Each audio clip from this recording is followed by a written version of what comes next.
नमस्कार, कैसे हैं आप सभी लोग। मैं हूं निशांत चतुर्वेदी। फिक्र आपकी में आपका स्वागत है। भारत से लेकर दुनिया जहां तक की सभी जरूरी खबरें हम आपके लिए लेकर आए हैं। आपने ये शो देख लिया तो समझिए कि जरूरी खबरों को अच्छे से जान लिया और समझ लिया। तो शुरू करते हैं आज की खबरों के इंट्रोडक्शन यानी परिचय के साथ। ध्यान से देखिए आज जो खबरें हम आपके सामने लेकर आए हैं। आज हम हाथरस वाले ढोंगी बाबा का क्लीन चिट वाला चमत्कार दिखाएंगे। आखिर कैसे 122 मौतों के बाद भी बाबा के दामन पर कोई दाग तक नहीं आता है।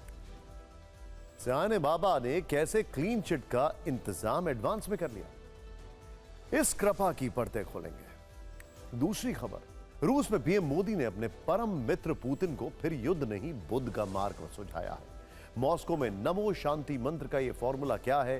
क्या ये नमो मंत्र दुनिया में युद्ध और विध्वंस के बादल दूर करने वाला है? आपको जरूर देखना चाहिए। तीसरी खबर, कीर्ति चक्र से सम्मानित एक शहीद कैप्टन की पत्नी जब रो रही थी तब एक घृणित सोच वाली ब्रिगेड एक्टिव हो गई। सोशल मीडिया पर शहीद की पत्नी को अपमानित किया गया। इस विकृत मानसिकता का सामाजिक तिरस्कार कब होगा? इसका जवाब हम ढूंढेंगे। चौथी खबर, तानाशाह माओ के मुल्क चीन को अहिंसा के पुजारी महात्मा गांधी की याद क्यों आने लगी है? हड़प नीति पर चलने वाला देश गांधी जाप क्यों करने लगा?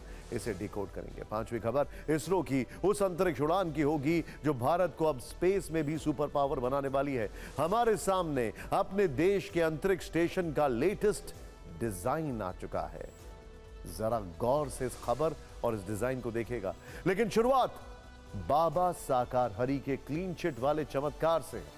चश्मे, हैंडपंप और सुदर्शन चक्र वाले फर्जी चमत्कार को देखने के बाद आज इस ढोंगी का यह रूप देखना जरूरी है।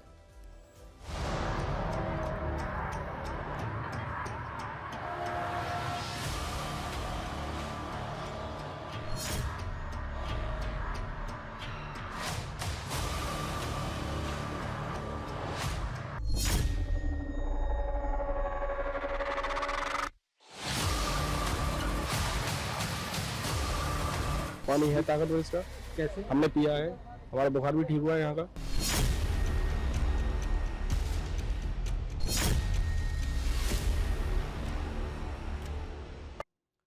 फिक्र आपकी में आज हम आपको सबसे पहले हाथरस कांड के भोले बाबा का क्लीन चिट वाला चमत्कार दिखाएंगे। क्लीन चिट वाला चमत्कार, क्लीन चिट वाला चमत्कार।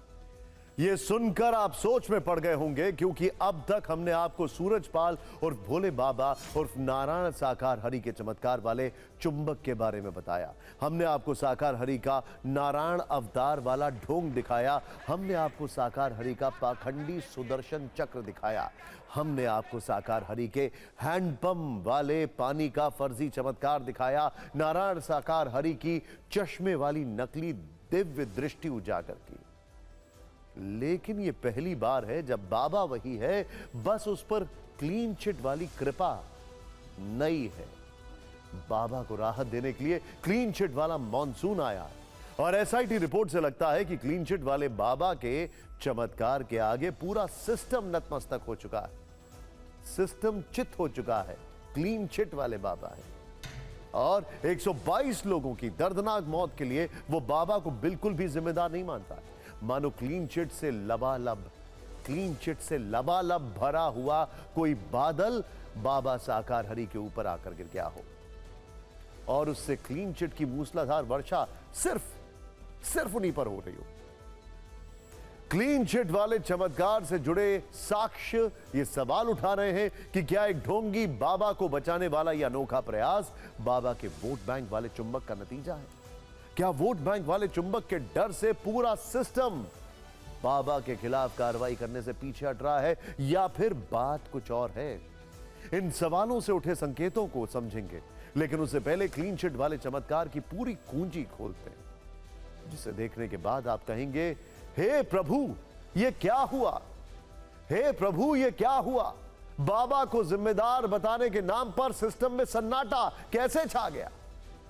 तो सबसे पहले यह जान लीजिए कि हाथरस भगदड़ पर बनी 2 सदस्यीय जांच समिति यानी एसआईटी ने आज यूपी सरकार को 300 पन्ने की अपनी रिपोर्ट सौंप दी है। इस रिपोर्ट में एसआईटी ने घटना के कारणों को गिनाया है और जिम्मेदार लोगों के नाम बताए हैं।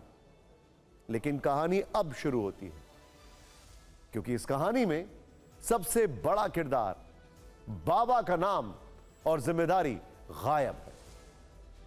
एसआईटी की रिपोर्ट के अनुसार हाथरस से भगदड़ के लिए सत्संग के आयोजक मुख्य तौर पर जिम्मेदार है, लेकिन बाबा का नाम कहीं नहीं है। यह रिपोर्ट बताती है कि हाथरस में जो हादसा हुआ उसके पीछे आयोजकों की लापरवाही थी, लेकिन बाबा की कोई जिम्मेदारी नहीं बनती है। एसआईटी रिपोर्ट के अनुसार आयोजकों ने सत्संग में लाखों लोगों को बुलाकर उनके लिए जरूरी इंतजाम नहीं किए, लेकिन इसमें बाबा नारायण सरकार हरि का कोई दोष नहीं है। इस रिपोर्ट में यह भी दावा किया गया है कि आयोजकों ने तथ्यों को छिपाकर कार्यक्रम के आयोजन की अनुमति ली, लेकिन बाबा एकदम पाक साफ है। आयोजकों के बाद जिनकी लापरवाही बताई गई वो है स्थानीय पुलिस और प्रशासन, जिन पर यह रिपोर्ट कहती है कि इन्होंने आयोजन को गंभीरता से नहीं लिया, लेकिन बाबा की कोई जिम्मेदारी नहीं थी। इसके अलावा यह भी बताया गया है कि सिकंदरा राव के उप जिला मजिस्ट्रेट के बिना मुआयना आयोजन की अनुमति दी, और इस बात से भी इनकार नहीं किया गया है कि इस हादसे के पीछे कोई बड़ी साजिश हो सकती है। लेकिन इन सब के बीच कहीं एक बार फिर बाबा साकार हरि का नाम नहीं लिया गया। सोचिए, इसीलिए ये क्लीन चिट वाले बाबा गाज किस पर गिरी, अब ये भी देखते हैं। एसडीएम, तहसीलदार समेत 6 लोग रिपोर्ट आने के बाद से सस्पेंड कर दिए गए। बाबा की तरह ऊपर के आला अधिकारी भी केस में नपने से बच गए। 122 लोगों की मौत के बावजूद जिम्मेदारी का शून्यकाल आज पूरा देश देख रहा है। वैसे किसी भी रिपोर्ट में किसी को क्लीन चिट देनी हो तो उसके बारे में लिखने की जरूरत नहीं पड़ती है, बस समझने की जरूरत होती है। और हाथरस हादसे पर भोले बाबा को क्लीन चिट भी कुछ इसी अंदाज में मिली है। वैसे इसका अंदेशा पहली एफआईआर के बाद ही होने लगा था। उस एफआईआर में भी सूरजपाल और भोले बाबा पर कोई आरोप नहीं लगाए गए थे। बाबा के लाखों भक्तों में से कई ने उन्हें फौरन आस्था वाली क्लीन चिट दे दी थी। इन भक्तों ने भी किसी जांच और रिपोर्ट का इंतजार किए बगैर हाथों हाथ बाबा को निर्दोष मान लिया था। किसी ने कहा बाबा नारायण साकार हरि पूरी तरह बेकसूर है, तो किसी ने कहा इस हादसे में बाबा की कोई भी जिम्मेदारी नहीं बनती है। किसी ने बाबा को परमात्मा बता दिया, तो किसी भक्त के अनुसार गलती लोगों की थी। सोचिए, जब बाबा के चमत्कार का चुंबक इतना पावरफुल हो तो फिर उसे क्लीन चिट बाबा क्यों ना कहा जाए। सोचिए।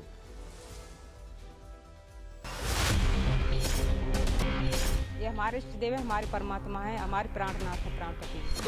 बाबा का दोस्त तो गाँव में नहीं है, मगर हमारा काम बिगड़ गया तो हम तुम बाबा का दोस्त मान रहे हो।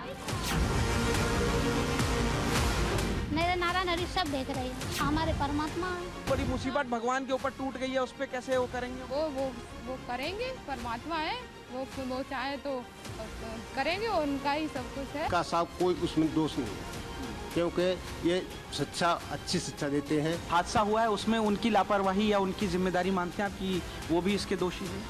उनका क्या दोष है? हमारी भी मृत्यु होगी तो हम भी अपने ही जिम्मेदार होंगे, कोई हमारी मृत्यु की जिम्मेदार नहीं होगा। पब्लिक की गलती है, उनको बाबा की गलती नहीं है। पब्लिक की गलती है। पब्लिक है जी, बात पब्लिक की गलती है। अपनी मौत के स्वयं वो नहीं जिम्मेदार, जान नहीं पाई कब तक मरी ना हम जान पाएगा। साथ तुम बताओ। ये परमात्मा है, वो नारायण साकार हरि, वो कोई शरीर नहीं है, उस शरीर में प्राकट हुआ है वो नारायण साकार हरि परमात्मा।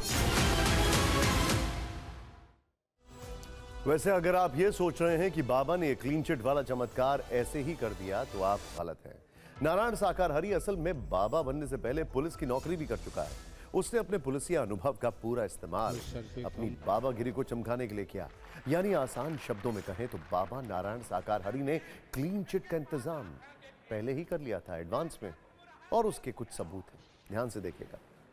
बाबा की अगर बात की जाए तो उन सबूतों का अगर जिक्र किया जाए, अब तक की जांच के अनुसार साकार हरि का साम्राज्य बहुत बड़ा है। 20 से ज्यादा आश्रम है, 100 करोड़ से ज्यादा की संपत्ति है, लेकिन इसमें से कुछ भी खुद बाबा के नाम पर नहीं है बल्कि उस ट्रस्ट के नाम पर है जिसके नाम पर यह पूरा खेल हुआ। इसी तरह लाखों रुपए का जो दान मिला उसमें भी कहीं भी सीधे तौर पर बाबा साकार हरि का नाम शामिल नहीं है, बल्कि यह सारा दान ट्रस्ट को मिला है। बाबा के काफिले में बड़ी संख्या में लग्जरी गाड़ियां भी, इसमें से कई गाड़ियां तो बिना नंबर के हैं। और एक भी गाड़ी बाबा के नाम पर नहीं है। इसके अलावा जितने भी सत्संग होते थे उन सब में बाबा नारायण साकार हरि ही प्रवचन देते थे, लेकिन इस सत्संग की सारी जिम्मेदारी आयोजकों की होती थी। यानी जो सत्संग के लिए राशि ली जाती थी उसमें भी कहीं भी बाबा के जो अनुमति सत्संग के लिए ली जाती थी उसमें भी कहीं भी बाबा का नाम नहीं होता था। वैसे क्लीन चिट वाले इस चमत्कार से हमारे देश के कई नेता भी बराबर के भागीदार हैं, क्योंकि आपने गौर किया होगा कि हाथरस में जो हादसा हुआ उसके बाद नेताओं ने बयान दिए, राजनीतिक आरोप लगाए, लेकिन किसी ने भी एक बार ना तो बाबा का नाम लिया और ना ही उसे इस हादसे का जिम्मेदार बताया।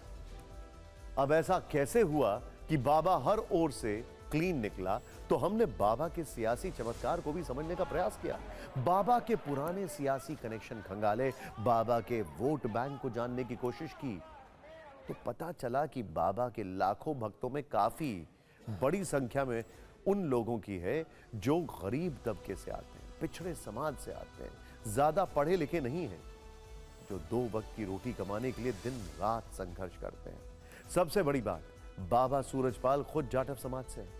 उत्तर प्रदेश में जाटव वोटरों की संख्या करीब 11% है।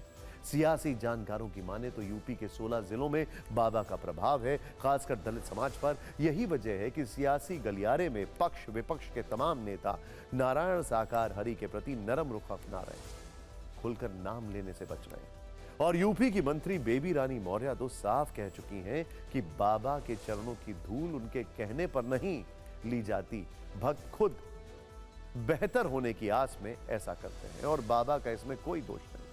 सोचिए फिर ये उम्मीद कैसे की जाए कि बाबा को एसआईटी की रिपोर्ट में जिम्मेदार ठहराया जा सकता है? वो तो स्वयंभू क्लीन चिट बाबा है। ऐसे क्लीन चिट धारी महापुरुषों से तो जिम्मेदारी हमेशा उचित दूरी पर रहती है और यही इस बाबा का मॉडल है।